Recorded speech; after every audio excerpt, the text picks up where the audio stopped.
And we are live. We have been called the Indians.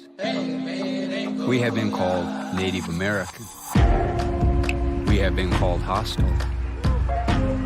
We have been called pagan.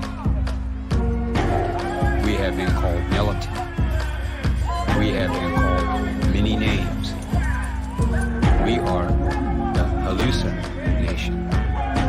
We are the human beings. The callers of names cannot see us. We can see them. We are the hallucination. Our DNA is of earth and sky. Our DNA is of past and future. We are the hallucination. We are the evolution, the continuation.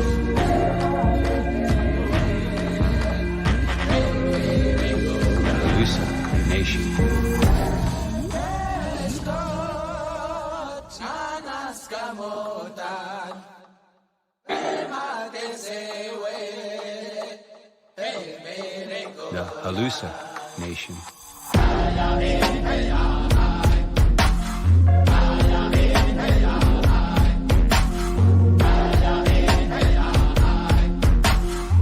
We are the hallucination.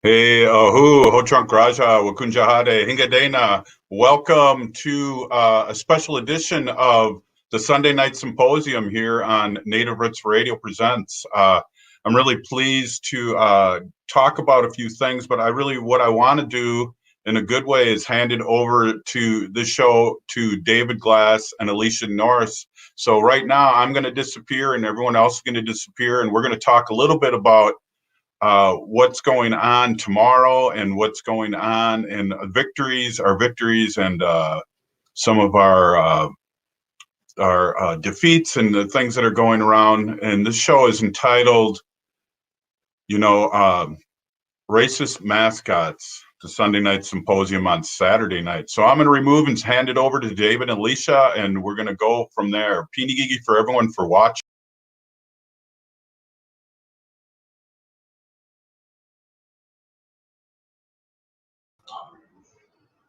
Hi, I'm Alicia Norris with Florida Indigenous Rights and Environmental Equality.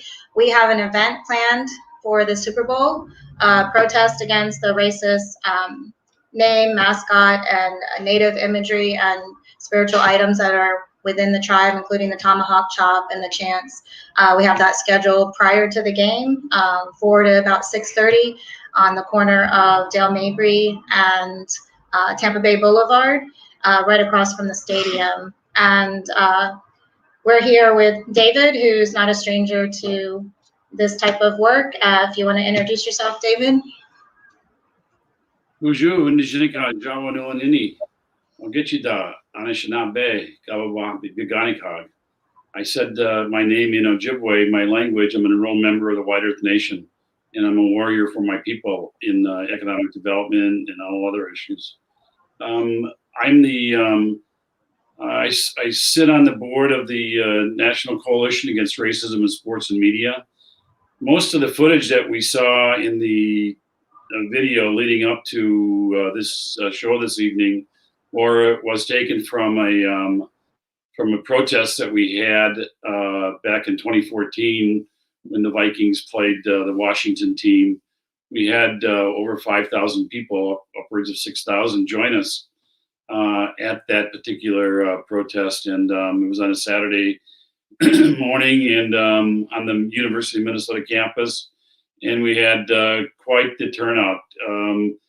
A couple of years later, we did a same type of protest on a Thursday night game at U.S. Bank Stadium. Very, very, very cold night. Mary Kunish and Henry and Robert were there with us. We had upwards of 2,000 people at that march, at that rally. And, it's disappointing, Alicia, that we're here tonight on the eve of a Super Bowl addressing the same issue. I started with the National Coalition 30 years ago in 1991. In 1992, the Buffalo team played Washington in the Super Bowl.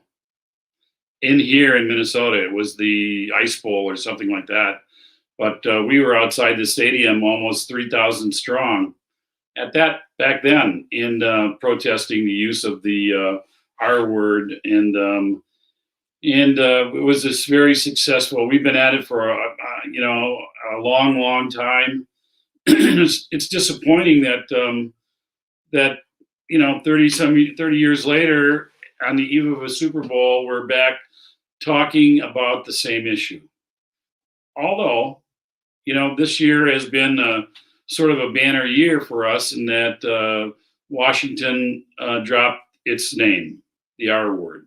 Cleveland has said that they're going to drop Indians, and they've retired their Chief Wahoo, that goofy-looking mascot that they had.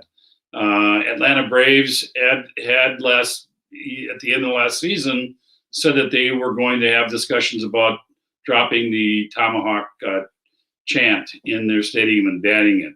They've since reneged on that, and we're trying to push them back to the table to have that discussion. But we're glad that you folks are down in Florida, and you're going to be doing the same thing that we've been doing up here.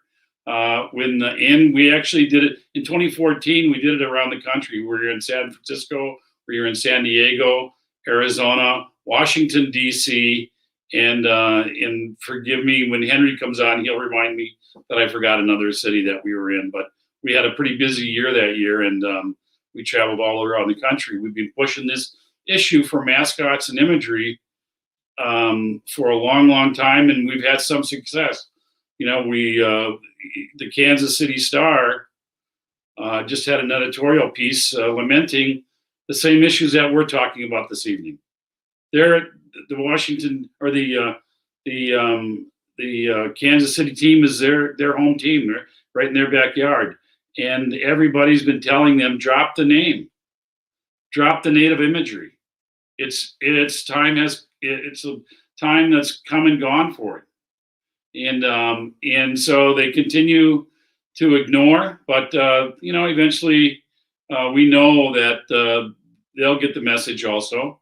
It just takes constant pressure, and we'll continue to do it. But thank you for the work that you're doing, and we'd like to partner up with your group in the future to push this issue. In fact, we're trying to pull together a coalition of groups, including National Congress of American Indians and Native American Rights Fund, etc. And if we all come together and push it, we'll have that much more effect and impact, I think, on the rest of the world. So we had some discussions here a couple of weeks ago. We've got some phone calls coming up, and we'd like to. I know I'm just dropping this on you right now, but note that we will be back in contact with you after the Super Bowl to have that discussion with your group. Miigwech for the work that you're doing.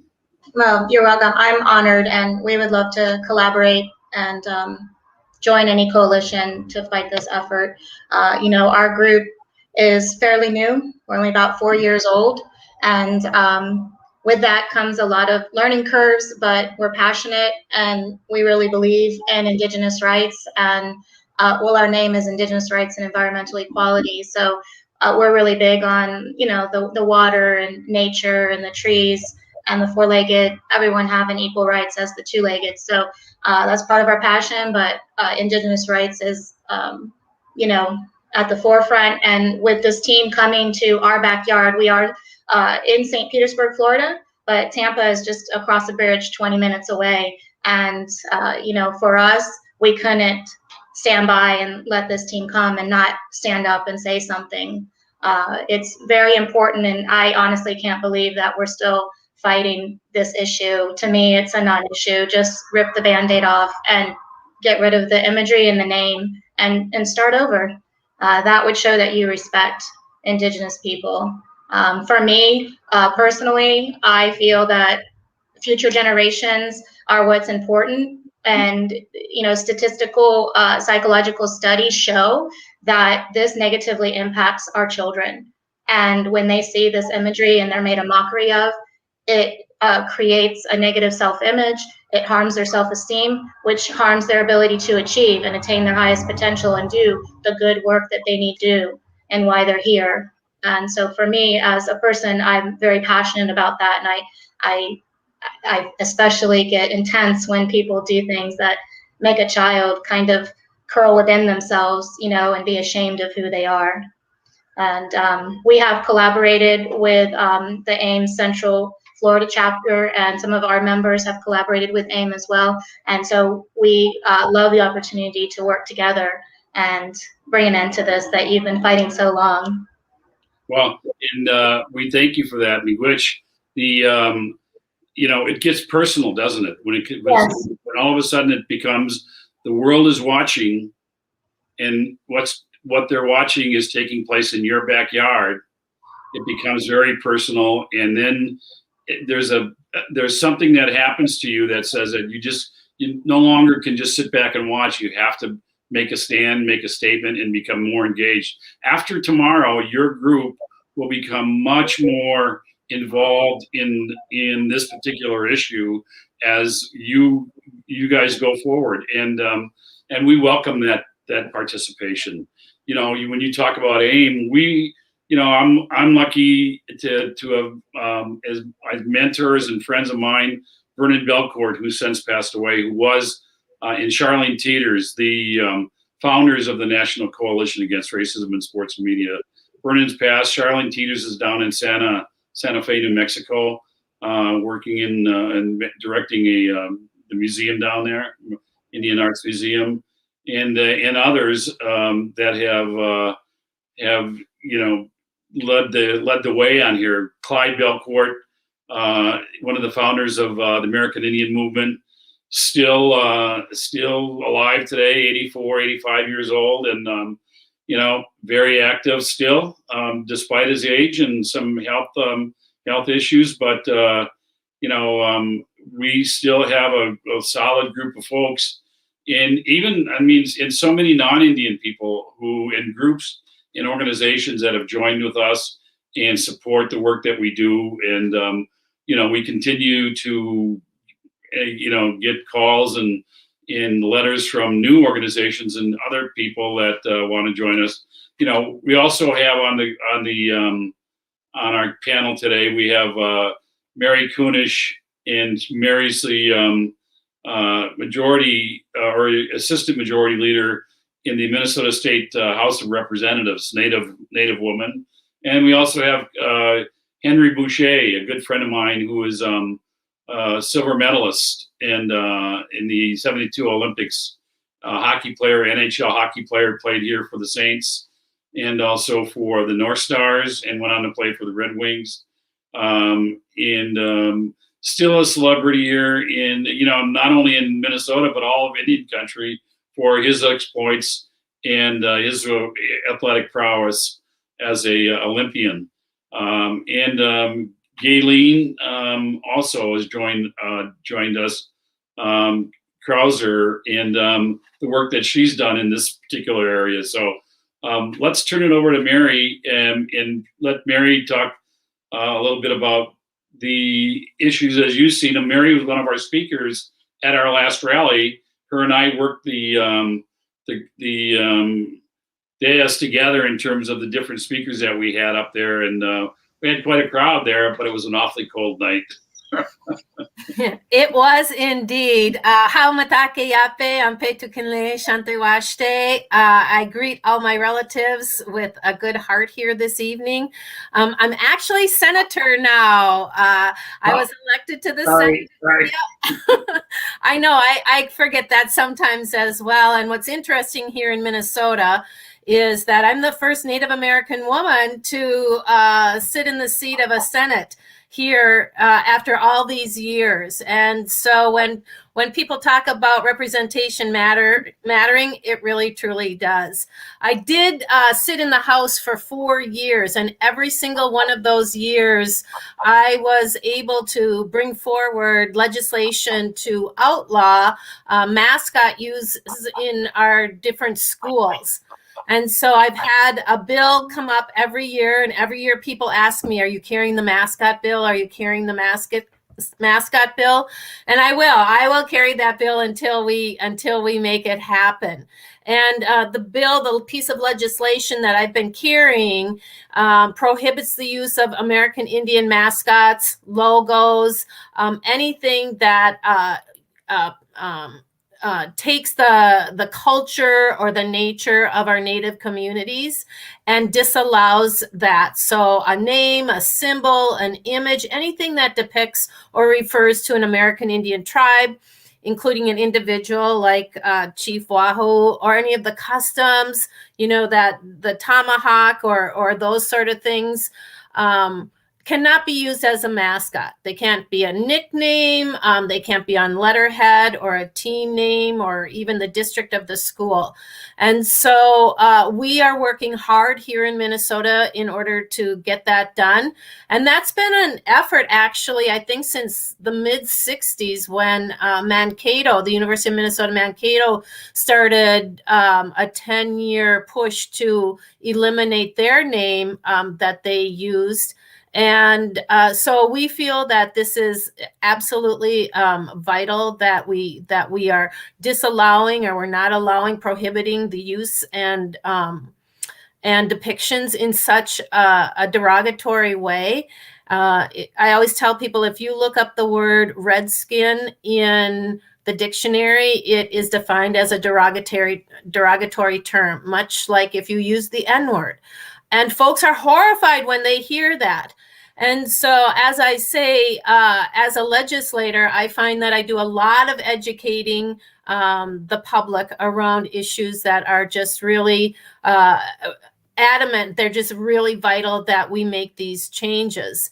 And so here in Minnesota, we're working hard to do that and ensure that our tribes and our communities and our customs and our traditions are not used in an inappropriate way, that they're not allowed to be used for a multi-million sports team to make tons of money off the back of our heritage. And just really super proud to see all of you on this panel again, and to be in a seat of influence where I can educate, and where hopefully we will prevail, and one of these days we will pass this piece of legislation. Thank you. Thanks, Mary.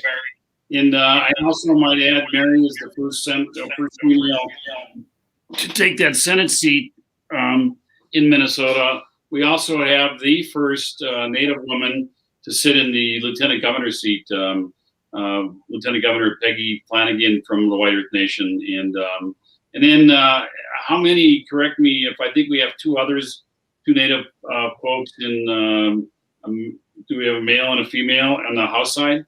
No, we have two women. We're an all-woman team. Looking for some guys to join us every election cycle. Representative Jamie Becker-Finn was elected the same year I was, and then just this past year we added Heather Keeler, who is a representative up in northern Minnesota in the Moorhead area, and so she's a tough cookie too, and so we're looking forward to working on these issues together, especially now that, I'm in the Senate, they're in the House. We can tag team on these sort of things. Sure. And the other thing I'd like to add, Alicia, is that back in the day when the Illini was the issue with Charlene Teeters, the National Coalition Against Racism in Sports and Media worked with the NCAA to address the issue of Native imagery and mascot names for college teams that wanted to play postseason. And finally, they passed that legislation or that law for them in Division I schools that they couldn't play postseason games, which resulted in the UND changing their name from Fighting Sioux to, I don't know, what is it, Henry, today? Is Henry with us?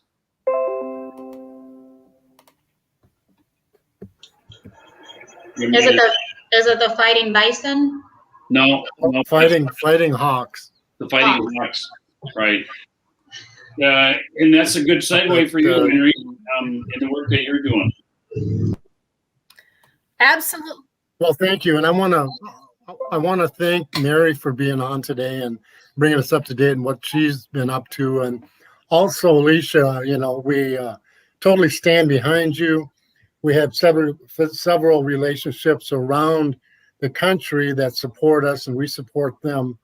So when you walk out there tomorrow, the whole country is going to be behind you, the whole Indian nation.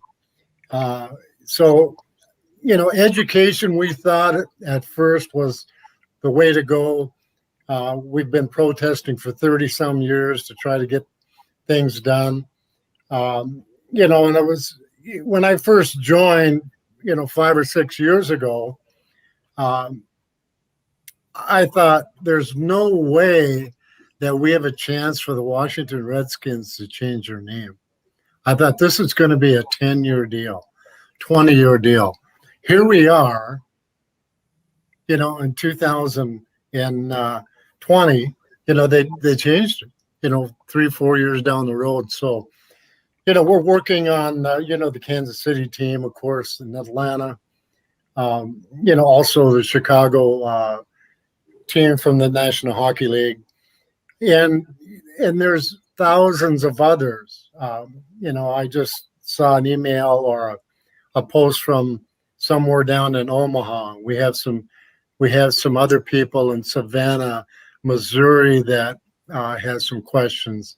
Colorado Springs. So we're working with different groups that come our way and give them support and offer our expertise to how to go about bringing change to their community.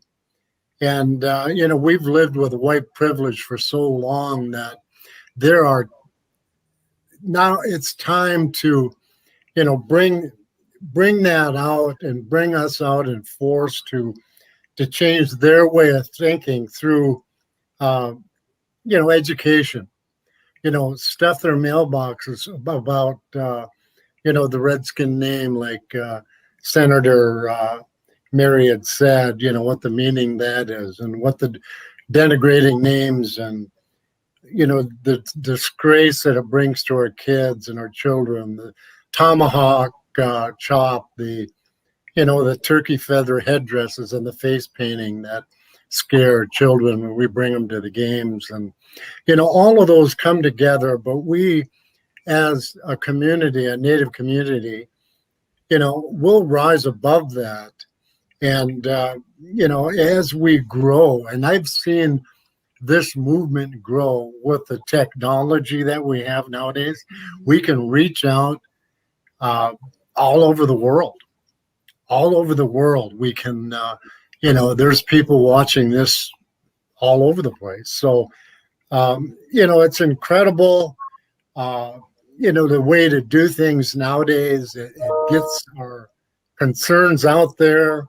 Yet, the use and the denigrating use of our names and logos are outdated, and we need to change, and we can see change coming a lot faster nowadays with the technology and what have you. So we're the people out there listening that have problems, get a hold of the National Coalition Against Racism and Sports and Media. Go to our website, send us an email. We'll collaborate with all of the other groups around the country to try to solve some of these problems that we see and that are developing each and every day. Yeah. Alicia, you have anything? Yes, I did want to ask Mary and maybe Henry, since you all both have so much experience in this arena, do you feel like there's one approach that's better than another, or is it like a multi-pronged approach where it's legislation, protest, and education? Is there something that we're missing that we could hone in on more? Is one over the other more beneficial than the rest, or just kind of like what are your ideas about what's worked, what hasn't worked, and What we did, yeah, what we did is put together a flyer and pass those out, educating people, whoever would take them during our rally. You know, we had signs, we had the presence of hey, there's people out there that want this changed. You know, but they don't know why. They say, well, we're proud, you know, we're proud of the Kansas City Chiefs. You know, we have support from this tribe, that tribe, you know, but where's the history? What about my grandson sits there and looks at a red-faced, turkey-feathered headdress, somebody that's half drunk, and scares the hell out of him, and he wants to leave. I mean, where do you draw the line for something like that? And how can you explain that in just a quick meeting? Yeah. You got to hand out that information. You've got to be seen out there carrying those signs, and be proud of who you are, and explain to people. If one person listens, tell them, you know, we don't like this. Here's why. That's education. So I think that you know, with the social media as well, you know, you'll do a great job, and I think collectively, I think we can certainly you know, help, you know, in many different directions. Economic development we've talked about with our economic pressures with the FedEx field over there in Washington. We met with the city council, you know, in Washington, D.C. about that. We met with the National Football League. I mean, you have to, if you don't ask, you're not going to have the opportunity. And we worked with the Vikings team here in Minnesota, and they allowed us to kind of dictate what we wanted to do and how we wanted to do it. So, and then they set up a meeting for us with the NFL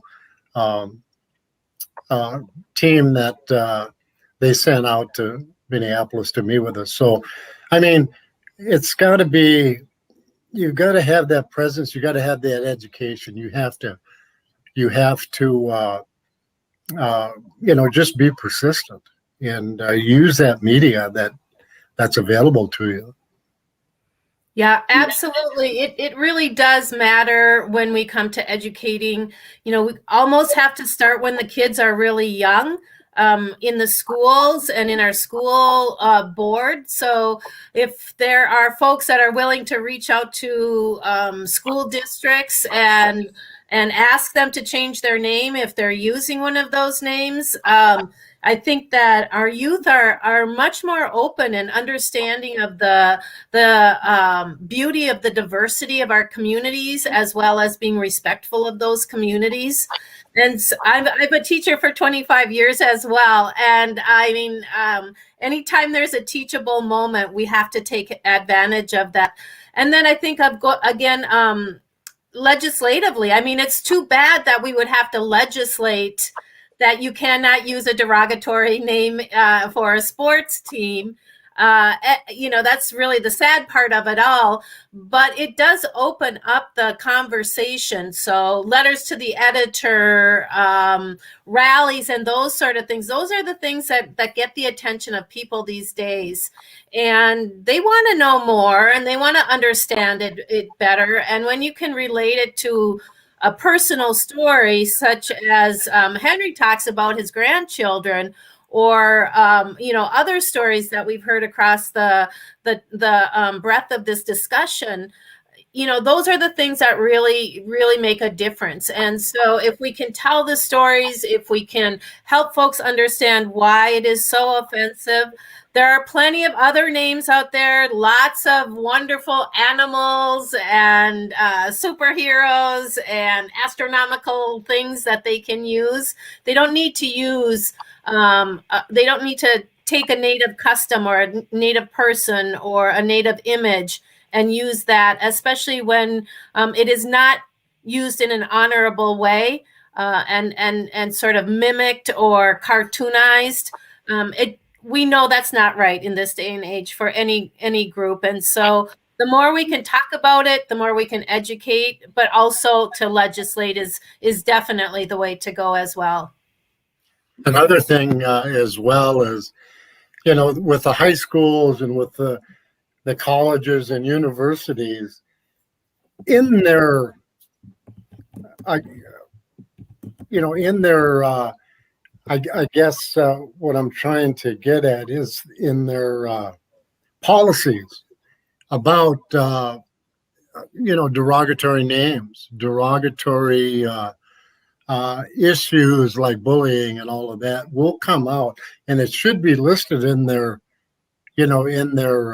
criteria, in the parent handbook, here's our customs and what have you. But, find out where they're getting the money. If it's federal money, you can cut them off, under the human rights situation they have at the school if they're not following their own policies. Yeah. And that always seems to go a long way in, basically in, checkmating their so-called history that they actually, most of them don't have. But that would be, maybe something that a person can do in front of a school board, in front of a university board, or, bring it to the Kansas City board as well. And so anyway, so that's just another point, and I think it's a good one. And I think it's been used, a few other times. So it worked. Alicia, tomorrow when your group is out there. Okay, Mary, thank you. Thank you, Mary, so much. Have a good weekend. Keep up the good work. Alicia, tomorrow when your people are out there and they're ready to protest, start the protest, know that the NFL football sports person is different than other sports. Really, they are, and we've always had incident-free rallies. Even when we had upwards of 6,000 people in our rallies, when we went to Washington, D.C., when we were out in San Diego or San Francisco, they were incident-free. We started every one of our rallies, we still do today, with a prayer, pipe ceremony, and we tell everybody that they're going to meet up with people who are going to spit at them, throw cans at them, cuss at them. They're going to swear at them. They're going to do all kinds of things to bring them into their negative, hateful world, and for them to not react back. And if they have to leave the protest and walk away, then that's what they need to do. But if we get down to that level, same level, then we're no better than those folks. And so we try to stay above that. And so we've been, to date, as long as I've been associated with the National Coalition, we have been incident free. And tomorrow, before you guys start, I'm going to be putting tobacco down here in Stillwater, Minnesota, and saying a prayer for you all down there and the work that you're doing. So, and Henry, Let me add something. When we decided to have the rally, we met with the Minneapolis Police Department. We met with the mayor's office. We met with the Minnesota Vikings. We met with the hosts, And we had everything planned out 6 months in advance. But there's been other situations where we just went and protested. But we've learned over the years to work with the police department. We had our Ogijada Society on the outside of the march. We had policemen on bicycles. We had horses with policemen on it. We had squad cars ahead of us, behind us. We were well protected. And other than a few racial type slurs from the streets coming over about the names, we really haven't had any problems. There was never a scuffle. There was never, a stitch or a mark on anybody's face, that I can remember with all of these marches and protests that we've had so far. So, a well-planned, organized, march like that, and to where everybody's on the same page. We had questions, they had questions, we all worked it out. And, we went in there with 5,000 people and it all just flowed in. There was no incident.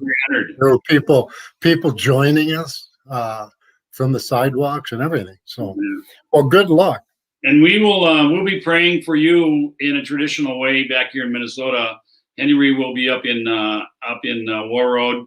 We'll have coalition members and AIM members in Minneapolis putting tobacco down and smudging and praying for you all, for your safety and for the work that you do. Thank you. I appreciate it so much. We have worked a little bit with the local law enforcement, as well as, because it's a high security event, we were contacted by the Department of Justice as well as the Secret Service. I myself was not in that meeting. One of our other co-founders was, but they did ask us, what do you need to make sure that everyone is safe? And so we have their protection, which is good. This is the first time I've noticed anything like that happen, where they sincerely want everyone to be safe.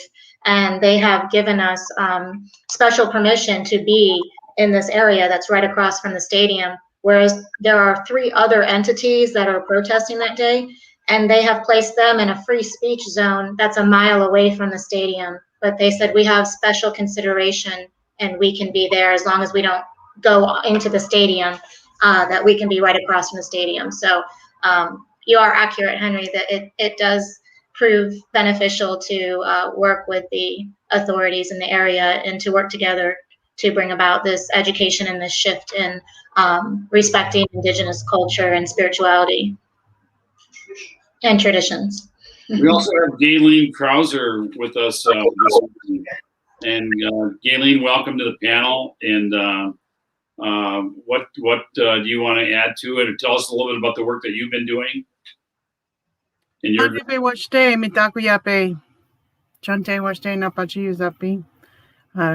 Krause Machiape. I'm the executive director of the Kansas City Indian Center, and I'm just really honored to be on this program with you all, and appreciate you taking the time to talk about this with us. And big thanks to Alicia and everybody down there in their group for hosting that protest. We do have some folks coming down from Kansas City. Rhonda Lavaldo is the co-founder of Not in Our Honor Coalition. And that started as a student group from Haskell Indian Nations University and KU back in 2005. And they've been protesting every time Washington played in Kansas City, every single year for the last 16 years. And so the Indian Center is part of that coalition, along with the other Native serving organizations here in Kansas City.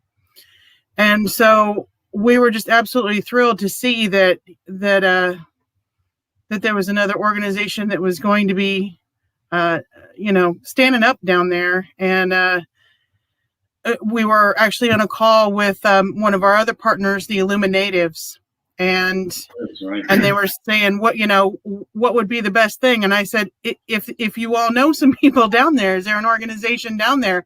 And then bam, it popped up in my newsfeed, and I'm like, oh, there is an organization down there, and they are doing it, and then we connected, and we can share that with our group and stuff. So we're just super grateful for that, because we are really trying to call attention to that, because like you all said, people have been protesting this for years, decades.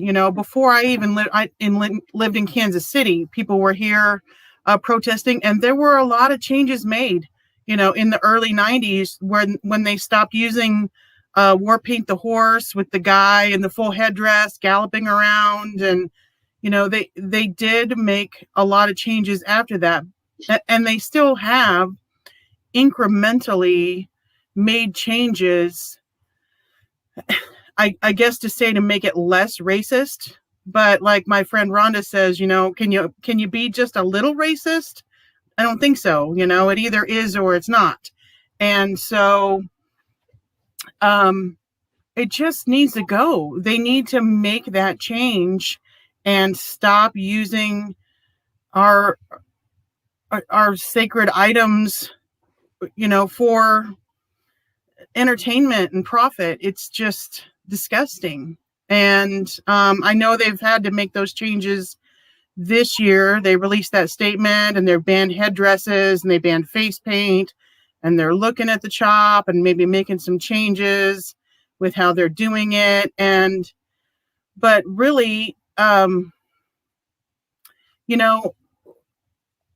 it just doesn't make any sense to me that you would keep a name that inspires your fans to do things that could be considered racist. Hey, Galen, can I ask you a question? Do they still? Yeah, absolutely. Do they still carry that big drum out onto the field beforehand, and with the arrowhead on it, and they have a big drum deck, and so it's a ridiculously sized drum that they just had redone, I want to say in 2012. And it's huge, and so they built this big specific deck for it, and they always have somebody that they call the spirit leader that comes out and beats on that drum. That's another thing that really hasn't been talked about in the news. Everybody's really focused on that CHOP, but it is to me just incredibly disrespectful for them to be doing that. And I was really impressed with one of our allies here.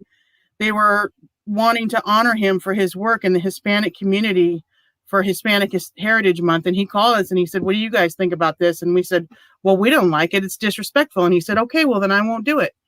And he tried to get to do something else. And they said, no, that's really all we have for you is this spirit leader and hit the drum. And he said, well, then I can't do it. And he came out and he stood with us protesting that day and held a sign. And it's like, that's the way to be an ally, Ask the indigenous people how they feel about that, and then do that, So, well, I feel like I'm talking a mile a minute, but That's great. It's good stuff, Galen. And Galen, I played in Kansas City with the Kansas City Scouts, the hockey team, NHL team down there in 70. I was only down there for a few months, and then they got moved to Colorado. But we had this, the Scout, the Kansas City Scout. That was, I think it's on is it the Hallmark deal or the post office down there? It's a statue. But I haven't been down there, since then. But, I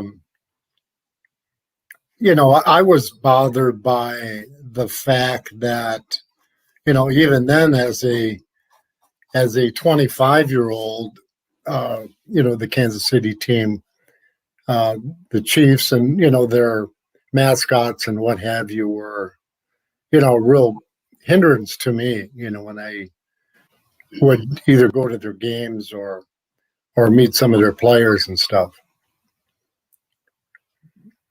But anyway, we would like to have you at one of our National Coalition meetings, Zoom meetings coming up, to talk about, the history as you see it in Kansas City, so we can, gather some information. There's a lot of board members that would like to ask you questions.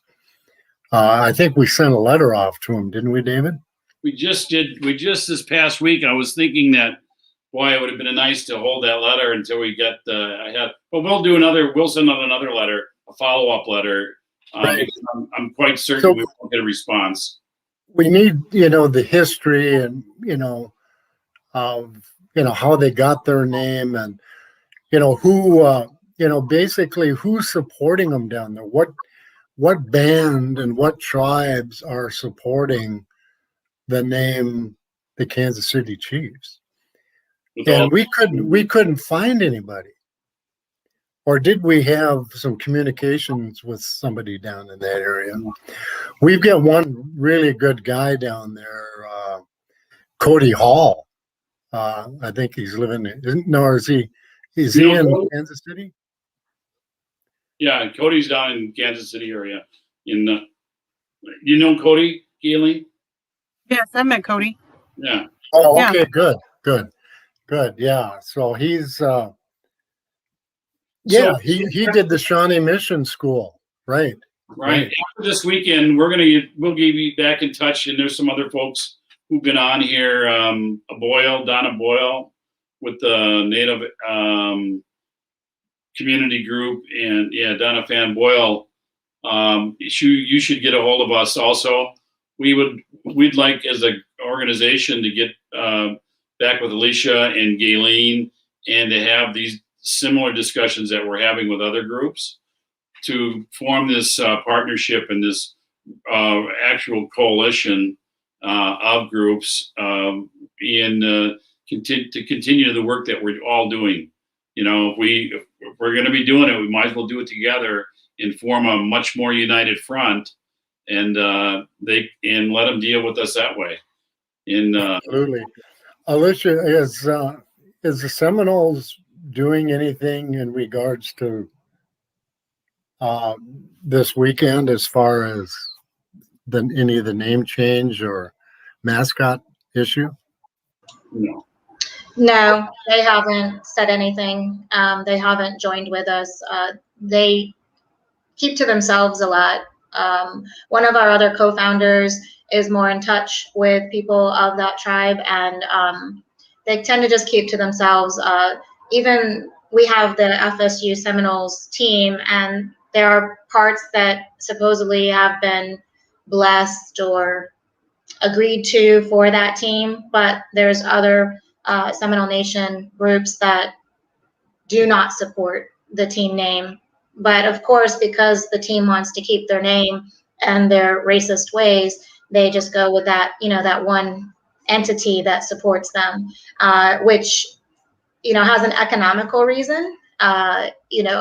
Sometimes you follow the money and you find out why. So the support, sometimes people do things because maybe they need those funds for something. When you have a group of people that have been in survival mode for hundreds of years, sometimes they agree to do things that maybe they wouldn't otherwise agree to because they need to support their families and the tribe and the nation. So in answer to your question, no, they aren't coming out.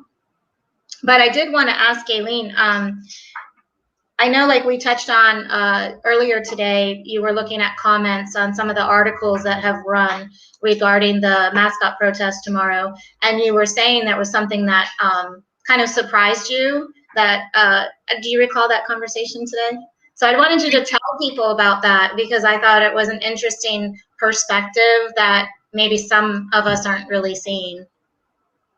Right. One of the things that really surprised me, because I was reading some of the comments from some of the press stories that we've had here lately.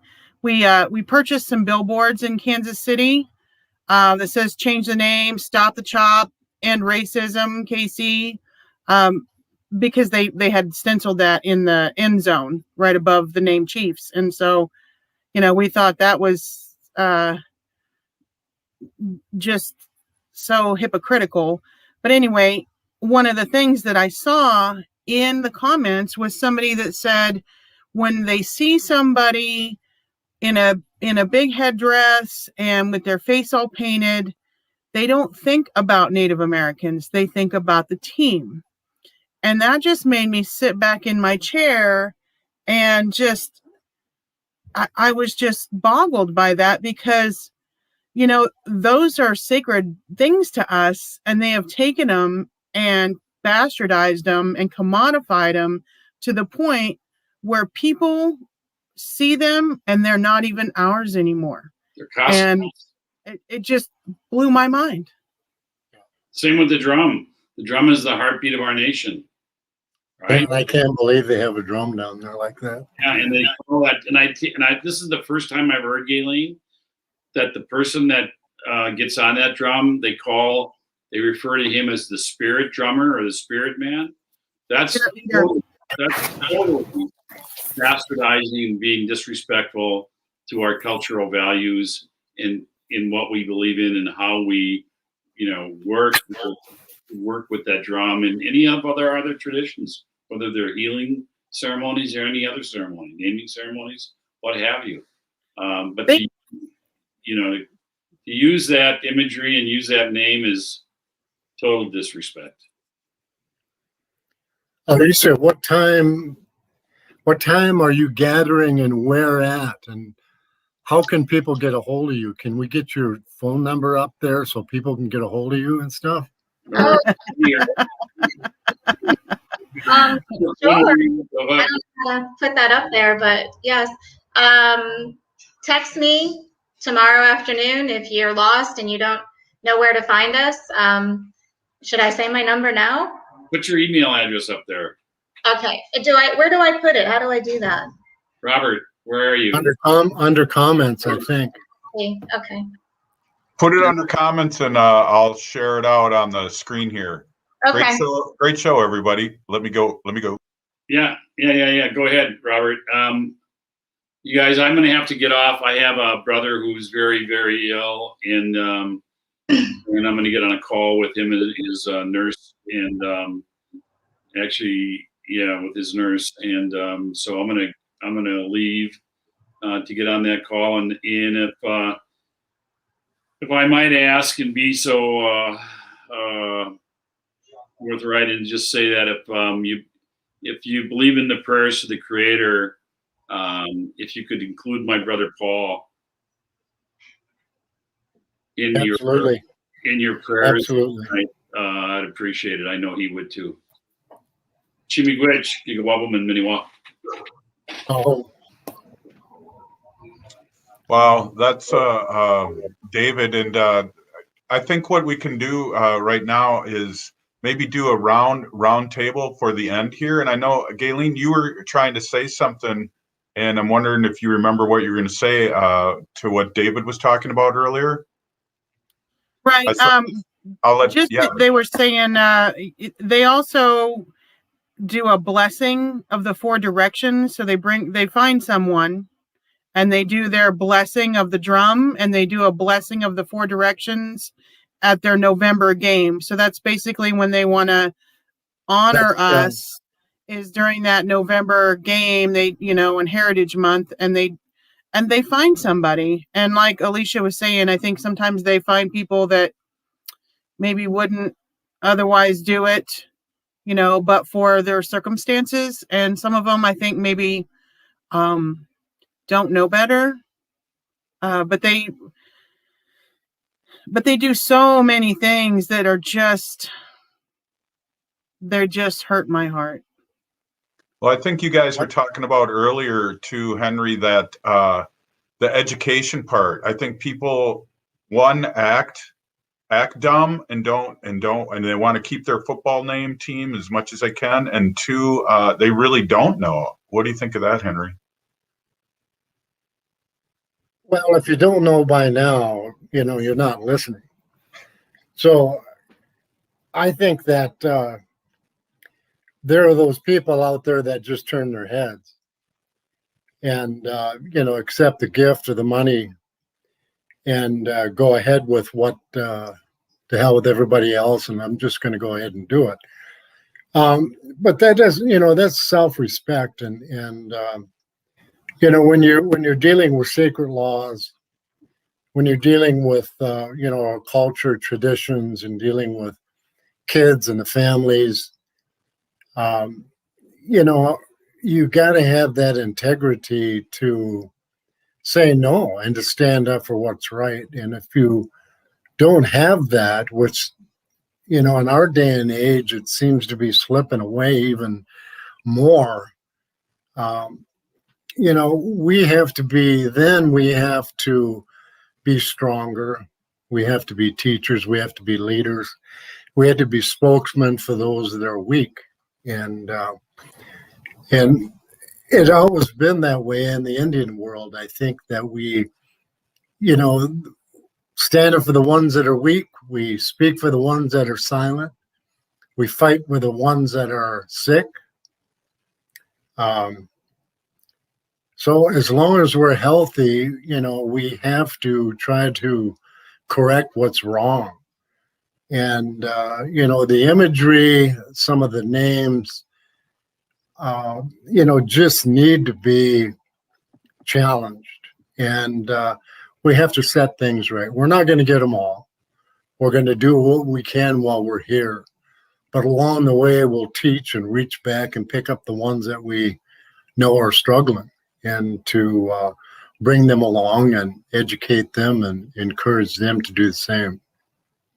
Well, I know on your actions in this last one, the kids, the young ones, the ones that haven't been maybe as colonized as our ancestors have been, are going to lead the way. And I've seen that the young ones aren't going to take this. And so I see a major shift in what's happening. And I just want to give a shout out to both or all three of you guys and David and for the work you're doing, because the youth are watching. They are watching and they're taking They're smarter notes. than we think they are. Yeah, exactly. And I'm a high school teacher too, so I know that for a fact. But hey, why don't we wrap this up? And I'm gonna start with Gayleen to say her words, her good words before we go, and then I'll go to Henry and then Alicia, and then we'll end the show. And I think I'm looking at the numbers, and we have great numbers here of people watching us, and we'll share this out. And these just good words for everyone to remember the work that's being done about this, that it's just not going on deaf ears, but also that we're still here, and this is a major issue to our people. So, Gayleen, do you mind giving a couple closing comments here? I'd be happy to. Just real quick, I want to share a website where you can sign a petition to change the name and the imagery. We've got over 5,000 signatures so far, and the more are helpful. And so I went ahead and put that in our chat box, Robert, if you wouldn't mind sharing that with the group. I don't know how to do that, but it's called endracismkc.com. And if you would go to that, it talks about why we're doing this, and also links to the Not in Our Honor Coalition. But I just really would like to say Wopila to all of our relatives out there, all of our allies, and everyone on this panel for what you're doing, because it's not just for us, it's for our kids, and it's for the future generations. And it is so important that they are proud of who they were created to be, who Akantaka created them to be. 5 minutes. And we just want them to see themselves that way. Sacred beings. Wopila. Mi dakoye oyase. Oh. Well, I'd like to thank all of you for being on. It's always a pleasure to meet people and be part of the American Indian movement, basically to to correct what's wrong in our societies and to be able to teach and educate our culture, traditions, and I guess lineage to those who didn't learn it in school. And of course, we all know why. But anyway, thank you so much for allowing me to be here, Robert. I appreciate it very much. I'll be back down in the Twin Cities area here in the next month. We'll get together then and visit once again. And Alicia, thank you so much. I'm very, very proud of you. Gayleen, thank you so much. I'm very, very proud of you. And I look forward to getting to know you guys better and work with you, in the future. And I will put my tobacco down and say my prayers for the march tomorrow, and the Great Spirit will be there with you. I hope. Thank you. I greatly am honored for this privilege, and thank you, Robert, for pulling us all together. And we will be at the intersection of Dale Mabry and Tampa Bay Boulevard, right across the street from the stadium's main entrance, parking lot A. Text me or email me if you want to know where to park, and we will shuttle you in. And I look forward to working with you guys in the future. And thank you, Gayleen, for tugging at my heartstrings and reminding me of our children and our passion to make sure that our children are respected and honored and can live to their fullest. Thank you, everyone. I appreciate it. Thank you, Robert. Yeah. Hey, I just want to say, I would like to end with these thoughts. If you're listening to the show, you're part of the resistance. We need to resist, divest, join a group, and run for office. Peeny Gigi for everyone listening. And if you guys would just mind holding on, I'm going to play the music out of here. And again, Peeny Gigi for everyone that has been on this tonight, and prayers to David's brother, and prayers to you all tomorrow. This has been Native Roots Radio Network. Good night, everyone.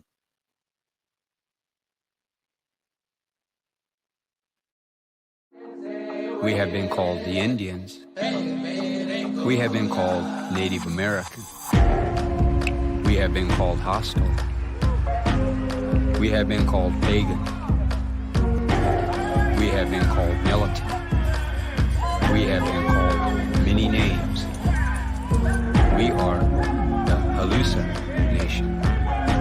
We are the human beings.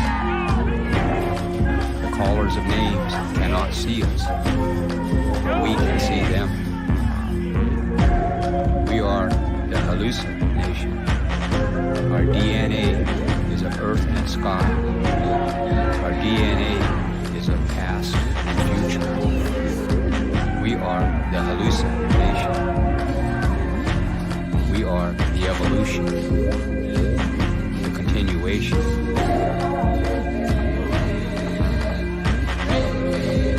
The Halusa Nation.